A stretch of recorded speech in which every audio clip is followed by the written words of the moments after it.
Hello everyone, this is Dinkar Bharti and welcome to all of you in my YouTube channel Art and Fashion by Dinkar. In this video, we are going to learn still life composition from the My Art book class 7th. So in this book, you can see the beautiful still life composition on page number 74. And on 73 you can see that only outline drawing, that is layout planning for the same drawing. So for this drawing we need one white sheet, eraser, pencil and scale, and obviously watercolors also, because watercolor is a very important part for this drawing. So now we are going to start this, but before starting please subscribe my channel ताकि आपको जल्दी से जल्दी सबसे पहले creative videos आपको मिल सकें. So now देखिए, ये जो एक वीडियो है, बेसिकली ये जो आपका पिक्चर है, इसमें दो ऑब्जेक्ट है एंड देन अर्दन पॉट का एक शेड है. एक पॉट दूसरे पॉट को ओवरलैप कर रहा है, राइट. और आप देखेंगे कि कौन सा पॉट, जो भी पॉट दूसरे छोटा वाला जो स्मॉल पॉट है वो जब दूसरे को ओवरलैप कर रहा है तो क्या दिखा रहा है कि वो इससे आगे की तरफ रखा है. तो क्योंकि ये इसको ओवरलैप कर रहा है तो उससे ये दिखा रहा है कि ये उसको ओवरलैप फ्रंट में है. देन दोनों की जो बेस लाइन है, आप देखेंगे कि इसकी बेस लाइन थोड़ी सी ऊपर है और इसकी बेस लाइन जो है थोड़ी सी नीचे की तरफ है, यानी हमारी तरफ में है. तो जो बेस लाइन हमारे तरफ में ज़्यादा होती है, माने शीट के नीचे की तरफ में ज़्यादा होती है, वो ये दिखाता है कि ये पॉट हमारी तरफ में ज़्यादा है, मतलब फ्रंट में रखा हुआ है और वो उसके बैक में है. तो बेसिकली किसी भी ऑब्जेक्ट को अगर आपको 3D लुक देना है या डिस्टेंस अगर आपको क्रिएट करना है तो आप उसको बेस लाइन से जज करेंगे. जिसकी बेस लाइन जितनी ऊपर होगी वो ऑब्जेक्ट उतना पीछे होगा, जिसकी बेस लाइन नीचे होगी वो ऑब्जेक्ट आगे की तरफ होगा. जो ऑब्जेक्ट एक दूसरे को ओवरलैप कर रहा है, तो जो कवर कर रहा है, तो ये फुल दिख रहा है, दैट मीन्स ये फ्रंट में है और वो उसके बैक में है.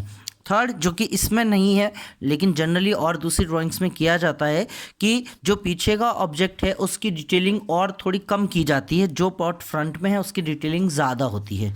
सो आइए स्टार्ट करते हैं.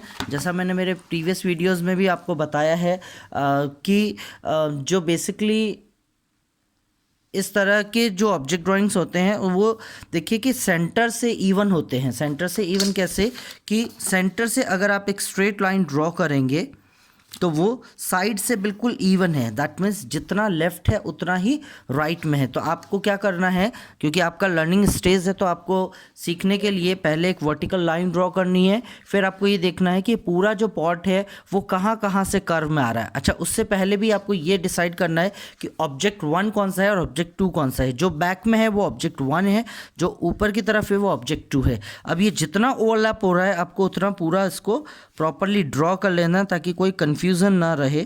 तो आप उसको एक बार इतना इसको ड्रॉ कर लें ताकि ऑब्जेक्ट 1 जो है वो आपको पूरा विजिबल हो. उसके बाद आप सेंटर से एक वर्टिकल लाइन ड्रॉ करेंगे और उसके बाद में जितने जितने जो पार्ट्स हैं, चाहे तो स्केल की आप हेल्प ले लें, प्रॉपर मेजरमेंट के साथ वर्क करें, और अगर आप फ्री हैंड में कंफर्टेबल ले तो आप फ्री हैंड करें.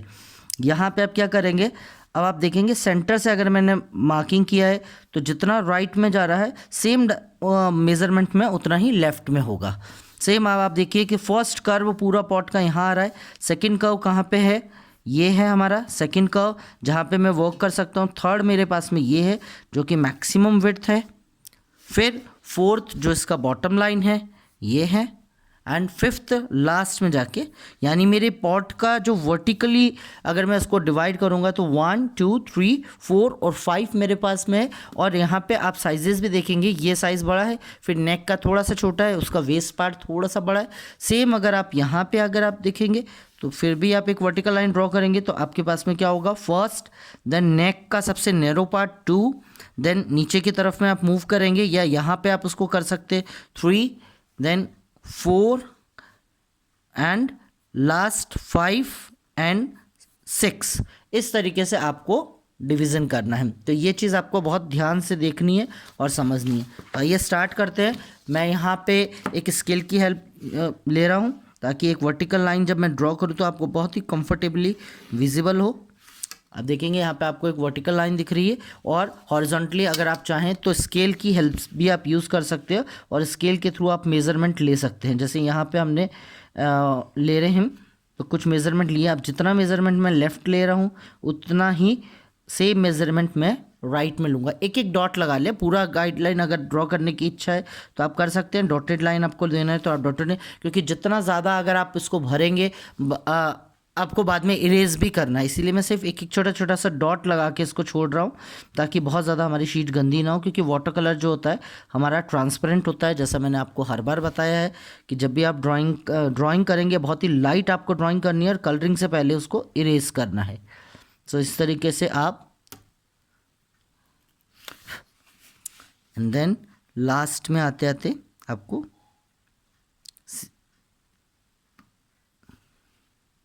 कुछ इस तरीके से, अब आपको क्या करना है, इन सारे पॉइंट को कनेक्ट करना है, राइट। सो आप यहाँ पे कर्व लेंगे छोटा सा, बहुत ही लाइट दिख रहा होगा क्योंकि मैं बहुत ही लाइट ड्रॉ कर रहा हूँ, क्योंकि फिर से इसको इरेज भी करना है। अगर आपने बिगनिंग में ही बहुत ज़्यादा डार्क यूज़ कर लिया लाइन, तो फिर प्रॉब्लम ये होगी कि जब आप इसको ड्रॉ करने कलरिंग के टाइम में आपका जो पेंसिल के मार्क है वो बहुत ज़्यादा विजिबल होंगे, तो वो नहीं करें। और अगर आपने डार्क गलती से कर भी दिया है तो जब कलरिंग करेंगे तो उससे पहले आपको इसको अच्छे से इरेज करना है, सिर्फ बहुत लाइट सी इमेज विजिबल होनी चाहिए। देन यहाँ पे नेक थोड़ी सी बड़ी करते हैं, क्योंकि नेक अभी मुझे लग रहा है थोड़ी सी छोटी है, सो नेक की लेंथ थोड़ी सी बढ़ा देते हैं। ये तो जैसे जैसे आप ड्रॉ करते जाएंगे कई बार होता है कि मेज़रमेंट चेंज हो जाते हैं।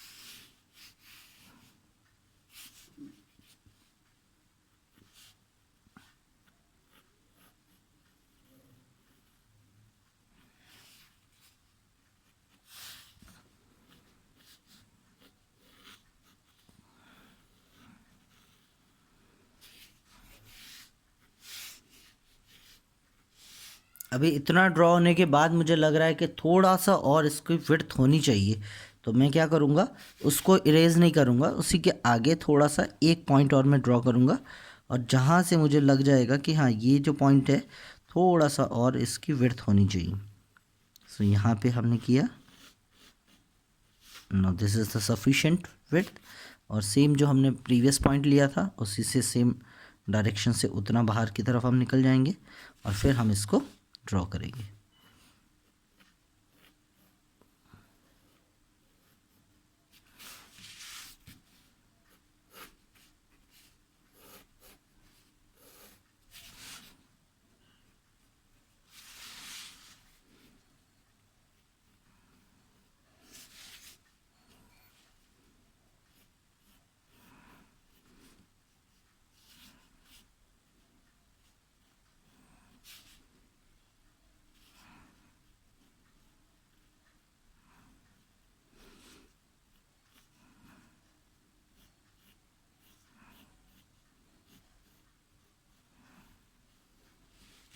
फाइन, इस तरीके से आप देखेंगे कि हमारा जो पॉट है विथ मेज़रमेंट बहुत ही इजीली हो गया है।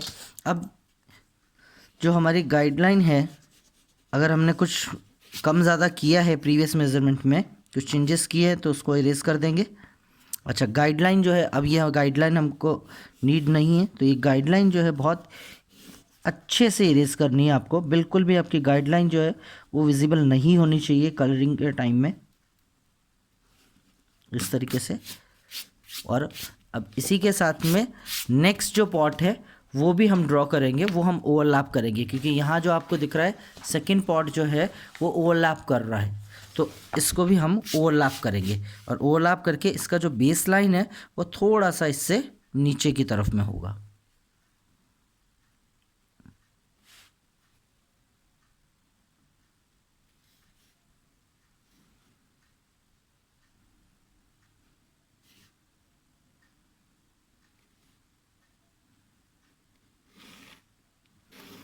कुछ इस तरीके से।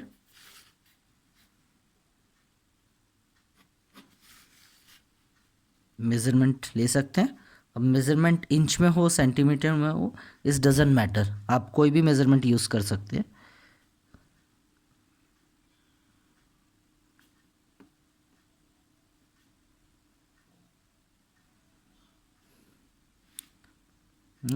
जैसे जैसे आप ड्रॉ करते जाएंगे आपको आइडिया लगता रहेगा कि क्या क्या इसमें चेंजेस होने चाहिए। अगर आपको कोई पॉइंट बहुत ज़्यादा बड़ा दिख रहा है तो उसको इरेज करके आप थोड़ा सा कम भी कर सकते हैं। ये हो गया। फिर अब आपको थोड़ा नीचे की तरफ आप जाएंगे तो आपको नेक इसका ड्रॉ करना है। नेक की विड्थ बहुत कम है, सो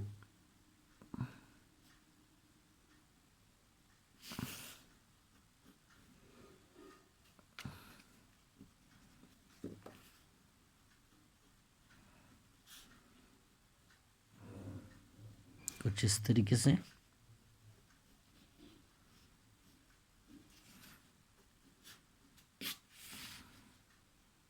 फिर आप और नीचे आएंगे, थोड़ा सा इसकी विड्थ जो है उसको इंक्रीज़ करेंगे। तो हम यहाँ पे 1 ले रहे हैं, 1 सेंटीमीटर। थोड़ा सा इसको एक शेप मिल गया नेक को। एंड देन नीचे की तरफ जब आप मूव करेंगे तो मैक्सिमम उसकी विड्थ है इस पॉइंट पे। तो एक बार आप ड्रॉ करके चेक कर लें कि वो परफेक्ट आ रहा है या नहीं आ रहा है। अगर एक साइड आपका वन साइड बिल्कुल परफेक्टली आपको लग रहा है तो आप सेकंड टाइम उसको रिपीट करें। तो यहाँ पे जैसे 1 2 3 सेंटीमीटर में ले रहा हूँ। ये जस्ट एग्जांपल, आपकी शीट का साइज़ क्या है उस पर डिपेंड करता है कि आप क्या मेज़रमेंट रखते हैं। अभी मुझे ये परफेक्ट लग रहा है, थोड़ा सा लग रहा है कि और थोड़ा सा इसको इंक्रीज़ कर देना चाहिए। तो 1 2 3 3.5 हम लोग ले रहे हैं इसको। सो 3.5 ये हुआ। सो सेम हाइट पे 3.5 हमको लेफ्ट में भी मूव कर, राइट में भी मूव करना है। 1 2 3.5, राइट। और ये हो गया हमारा अगेन एक सेम मेजरमेंट।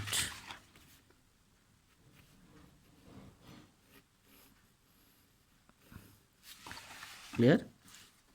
आप इसको इरेज कर दें जैसे जैसे अंदर आप कर रहे हैं ड्रॉ।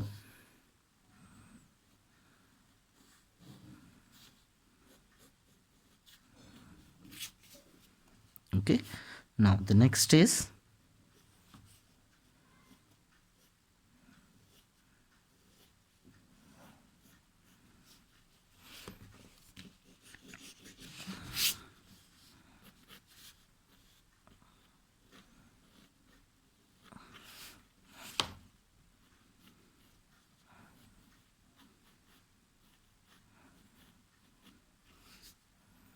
एंड यहाँ पे आके हम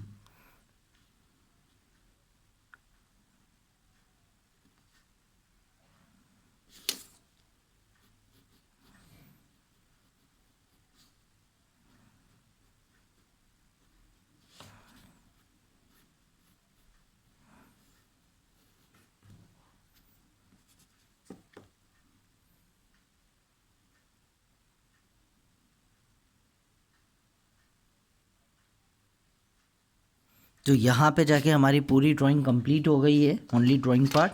अब इसका हम एक बेस लाइन ड्रॉ करेंगे कुछ इस तरीके से। एक बेस लाइन लेंगे, सेम मेज़रमेंट होना चाहिए हमारी शीट से। जितना हमारा हाइट एक तरफ से आ रहा है सेम हाइट हमारी दूसरी साइड से होनी चाहिए।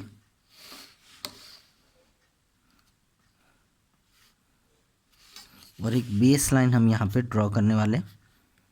जब बेस लाइन ड्रॉ होगा तो उससे ये दिखेगा कि ये जो हमारा ऑब्जेक्ट है वो किसी न किसी प्लेटफॉर्म पे रखा हुआ है, ऐसे ही हवा में नहीं उड़ रहा है। तो पूरा एक बेस लाइन इसमें होनी चाहिए अच्छे से। एंड रिमेनिंग पार्ट में बैकग्राउंड में हम कर्टन यूज़ करेंगे। तो ये स्टार्ट करते हैं कलरिंग पार्ट। लेकिन कलरिंग करने से पहले फिर से मैं रिपीट कर रहा हूँ कि जितना भी जो हमने वर्क किया है इसको बहुत ही लाइट कर देना है ताकि बहुत कम विजिबल हो और सिर्फ कलर ही विजिबल हो। ऐसा ना हो कि कलर करने के बाद में नीचे से ब्लैक ब्लैक पेंसिल के स्पॉट विजिबल हो। सो आपको पेंसिल के स्पॉट को इरेज करके बहुत लाइट आपको कर देना है कुछ इस तरीके से।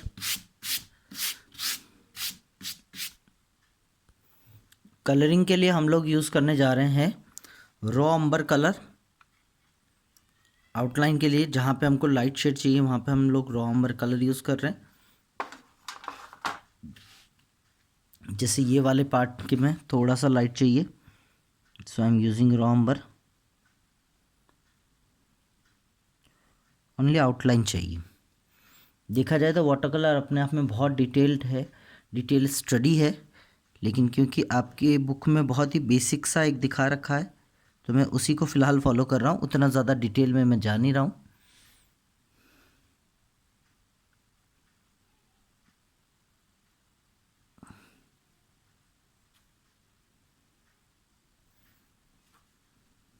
इसी तरफ करेंगे, दूसरी तरफ तो हम टू मच डार्क करने वाले हैं तो वहाँ ज़्यादा हम उस तरफ में नहीं करेंगे।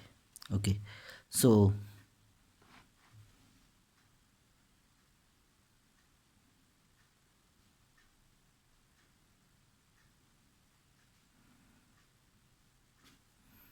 अब जैसा मैंने बताया था कि जब भी आप वाटर कलर करेंगे तो थोड़ा सा आप अपनी शीट को वेट करेंगे। तो ये जहाँ पे हमको कलर यूज़ करना है मैं वहाँ पे थोड़ा सा इस पूरी शीट को वेट कर रहा हूँ ताकि हमारा जो कलरिंग पार्ट है, वाटर कलर जो है वो बहुत ही अच्छे से स्प्रेड हो जाए। तो इसके लिए मैं वाटर अप्लाई कर रहा हूँ पूरे में जितने और थोड़े थोड़े पार्ट में करते हुए चलिए। ऐसा नहीं कि पूरा वाटर एक ही साथ में अप्लाई करते हैं, थोड़ा थोड़ा करेंगे तो आप उस पर शीट पे कंट्रोल रख पाएंगे। और अब मैं यहाँ पे येलो ऑकर कलर यूज़ कर रहा हूँ।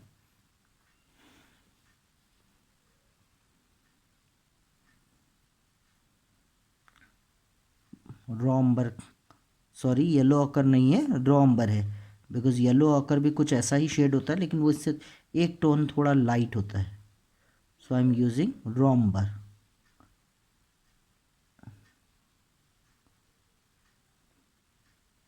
और जब ये पूरा शीट हमारी वेट है, आपने देखा एक तरफ में डार्क है एक तरफ में बहुत ही लाइट सा है। और अब हम इसके ऊपर में इसी के साथ में ही हम यूज़ करेंगे ब्रंट अंबर कलर। ब्रंट अंबर कलर जो कि ब्राउन का एक शेड है। अगर आपके पास में कलर्स नहीं हो इतने ज़्यादा डिटेल में तो आप कलर के अंदर में थोड़ा थोड़ा वाटर ऐड करते जाइए और कलर को डाइल्यूट करते जाइए, लाइट और डार्क के शेड बना लीजिए। तो जो हमने रॉ अंबर यूज़ किया उसी के ऊपर में ही मैं ब्रंट अंबर यूज़ कर रहा हूँ ताकि एक डार्क शेड मिल जाए।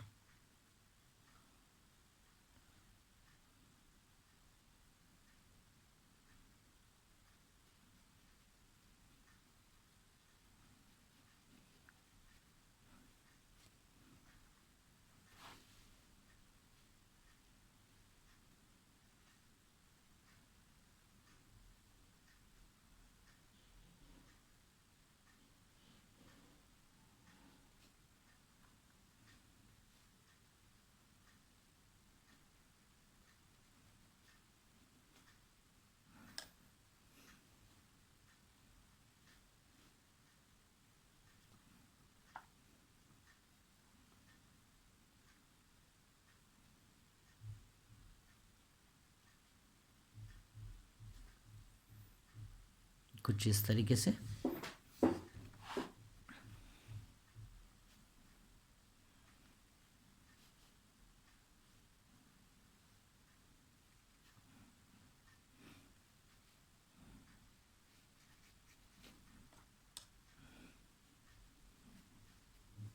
पहले आपको रॉ अंबर यूज़ करना है और उसके बाद में फिर आपको ब्रंट अंबर यूज़ करना है।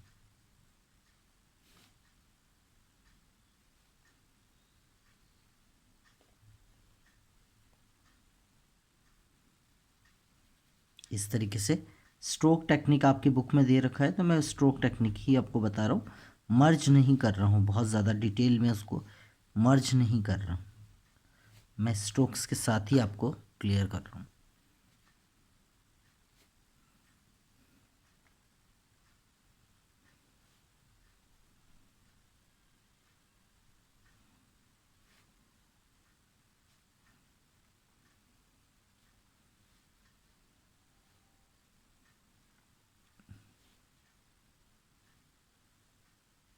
जब भी थोड़ा सा ड्राई हो जाएगा फिर हम इसमें कुछ और टचअप अगर हमको देने तो हम दे देंगे।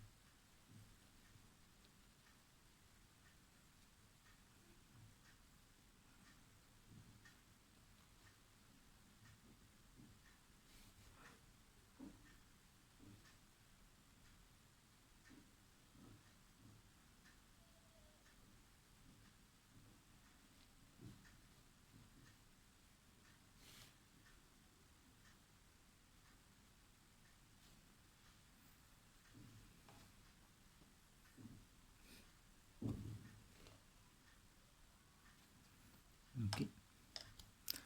In the next process,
जैसे सपोर्ट जा रहा है उसी के डायरेक्शन में हमको कलर करना है, अलग से एक डायरेक्शन क्रिएट नहीं करना है।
और कुछ इस तरीके से आपको स्ट्रोक लगाने, इसी कलर को आगे स्प्रेड करना है।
और अब मैं ब्रंट अम्बर यूज़ कर रहा हूँ इस पर एक डार्क टोन के लिए।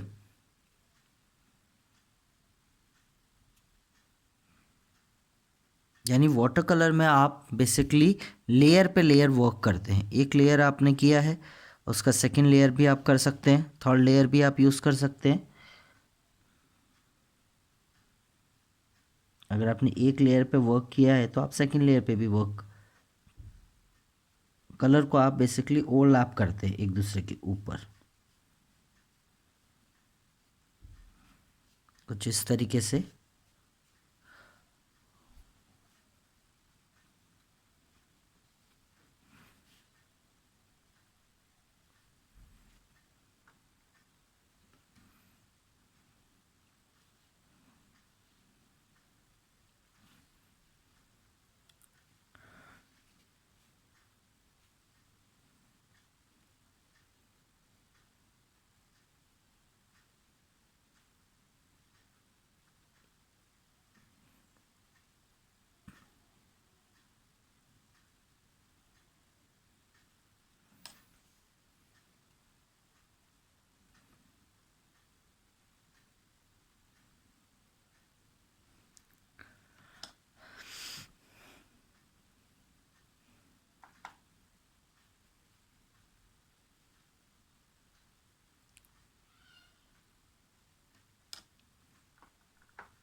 कुछ इस तरीके से जैसे जैसे पेंटिंग ड्राई होती जाएगी ऑटोमेटिकली एक लुक क्रिएट करेगा।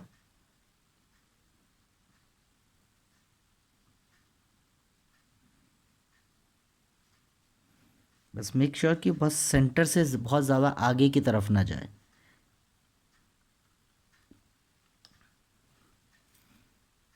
लास्ट में आते आते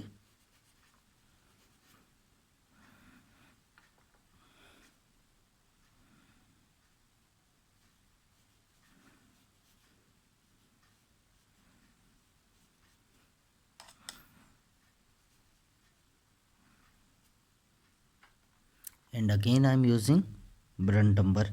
सो बेसिकली दो ही कलर हम यूज़ कर रहे हैं इसमें, रॉ अम्बर और ब्रंट अम्बर, और उन दो कलर की हेल्प से ही बार बार सारा कलर हम कर रहे हैं और उसको एक 3D लुक दे रहे हैं।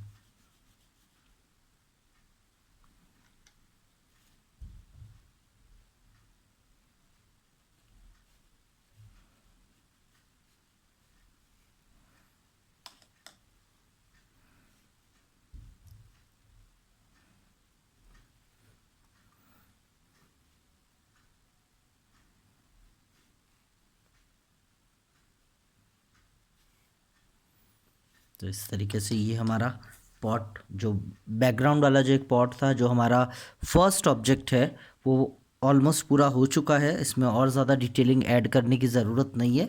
फिर तो वाटर कलर ऐसी चीज़ होती है कि जितना ज़्यादा आप डिटेल स्टडी करते रहें, कुछ ना कुछ आपको हर वक्त नया उसमें ऐड करना ही पड़ेगा, करते ही चले जाएं। लेकिन फ़िलहाल के लिए इतनी डिटेलिंग बहुत है, इससे ज़्यादा इसमें और ज़्यादा करने की ज़रूरत नहीं है।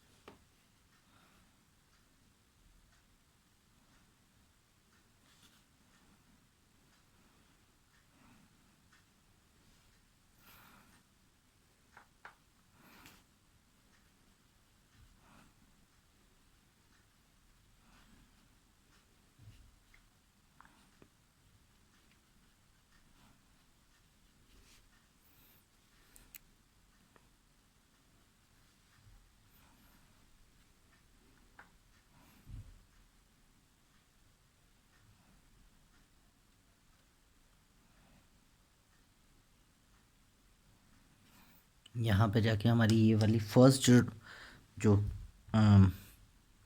ऑब्जेक्ट वन जो है कंप्लीट हो चुका है। ऑब्जेक्ट टू के लिए भी सेम हम वही टेक्निक यूज़ करने वाले हैं।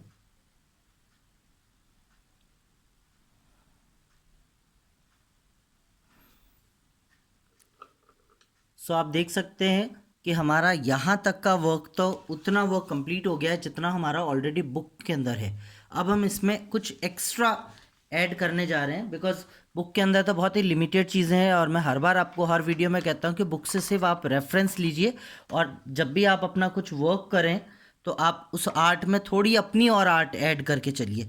तो यहाँ तक में हमारा ये 2 पॉट हमारे रेडी हैं। अब पीछे हम बैकग्राउंड के अंदर में कर्टन हम लोग करने जा रहे हैं। सो कर्टन के लिए मैं यूज़ करने जा रहा हूँ एक रेड कलर।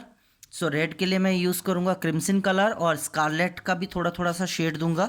स्कारलेट और क्रिम्सन का मिक्स करके मैं एक कर्टन का इफेक्ट यहाँ पे क्रिएट कर रहा हूँ। सो पहले थोड़ा सा मैं वाटर अप्लाई कर रहा हूँ।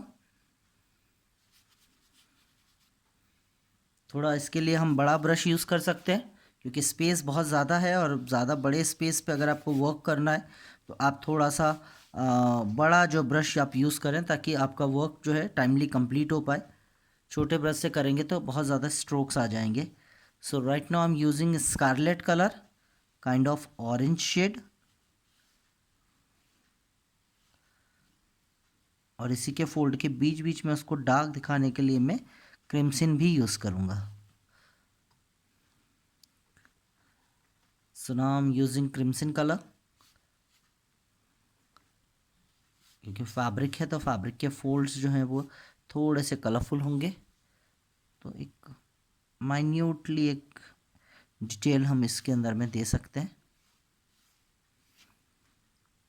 बीच बीच में कई सारी जगह पे हमको बिल्कुल लाइट रखना होगा।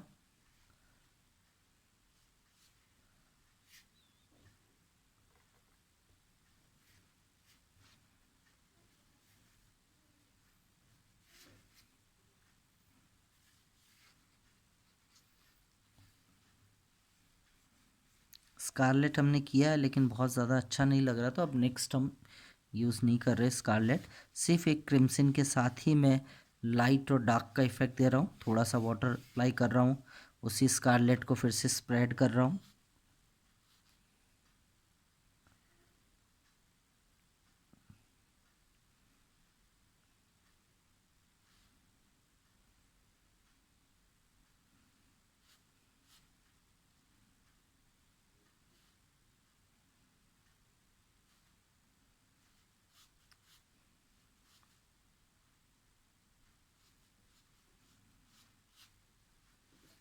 वीडियो थोड़ा सा लंबा बन रहा है, लेकिन सारी डिटेल में मैं कहीं इसमें कोई एडिट नहीं कर रहा हूँ, कहीं कुछ फास्ट करके आपको नहीं दिखा रहा हूँ।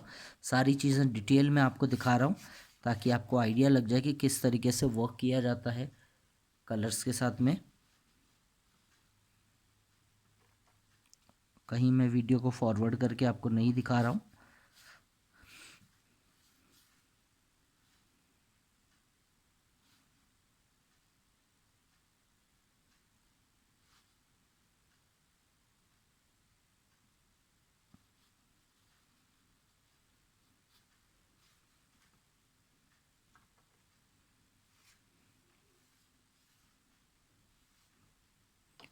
थोड़ा आपने कलर लगाया, फिर जस्ट उसके पास में आपने एक वाटर का कोट किया।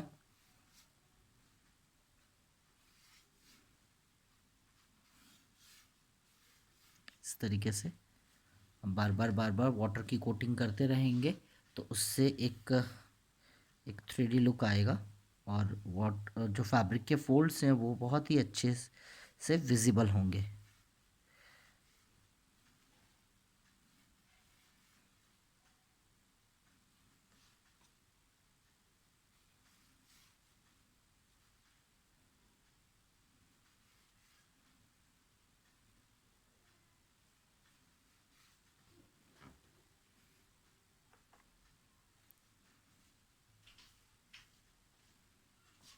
कुछ इस तरीके से,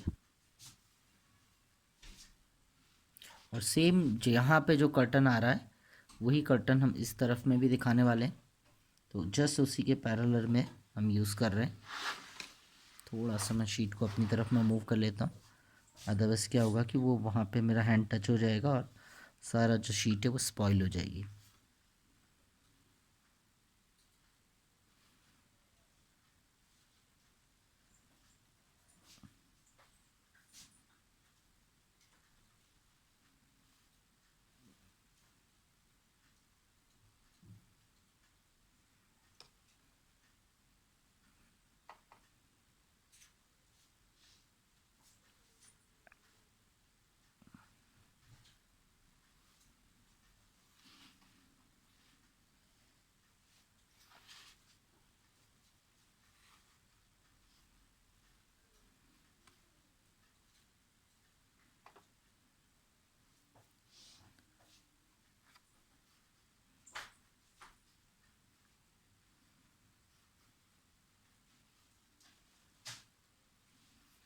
फैब्रिक के फोल्ड में आपको बहुत ज़्यादा डिटेल में नहीं जाना है, थोड़ा सा रेंडमली करना है लाइट और डार्क का कॉम्बिनेशन करते हुए।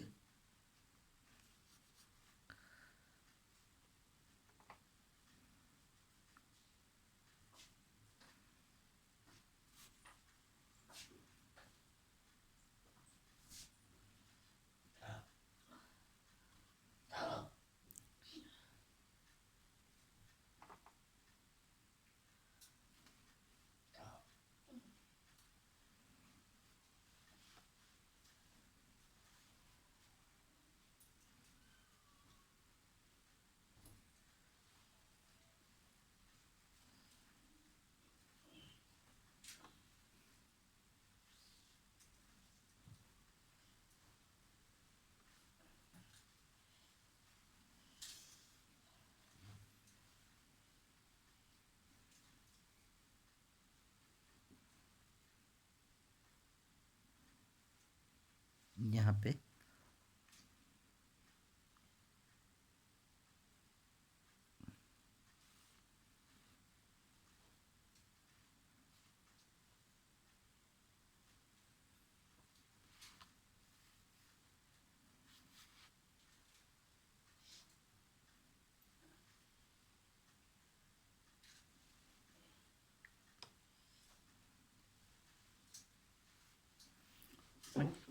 थोड़ा सा जब ये ड्राई हो जाएगा, फिर हम इसमें थोड़े थोड़े से ग्रे के स्ट्रोक्स भी देंगे, तो वो काफ़ी कुछ आपका फैब्रिक का एक नेचुरल टच जो है वो आने लगेगा इसमें बैकग्राउंड में।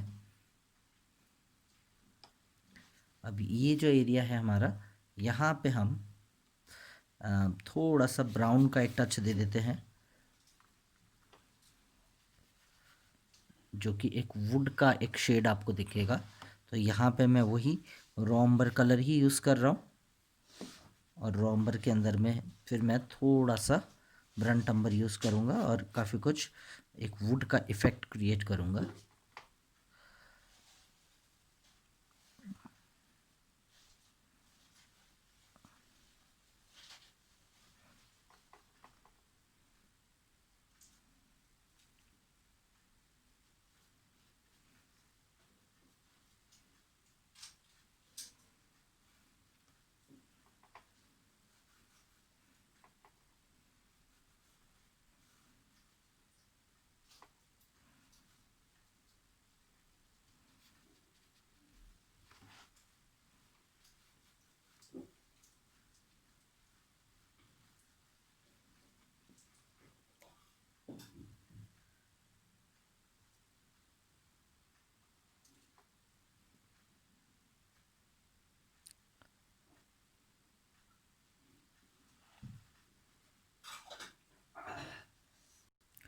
अब ये जो फोल्ड हमने बनाए हैं, इसके बीच बीच में कहीं कहीं पे हम ग्रे कलर भी देंगे, क्योंकि फैब्रिक जब हाईलाइट होता है तो उसमें कहीं लाइट कहीं डार्क के शेड आते हैं, तो ग्रे कलर हम यूज़ कर रहे हैं यहाँ पे बीच बीच में।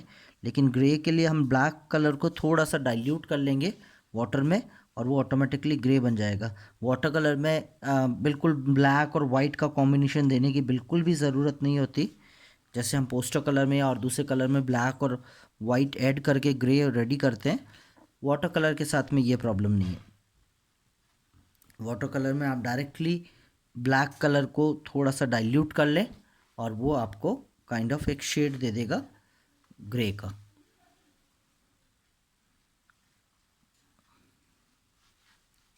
तो जहाँ जहाँ पे बीच में आपने थोड़ा थोड़ा वाइट छोड़ा है, वहाँ पे आप हल्का हल्का सा अगर आप ग्रे का एक इफ़ेक्ट देंगे, तो वो काफ़ी कुछ एक फैब्रिक का रियल लुक आपको देखने को मिलेगा।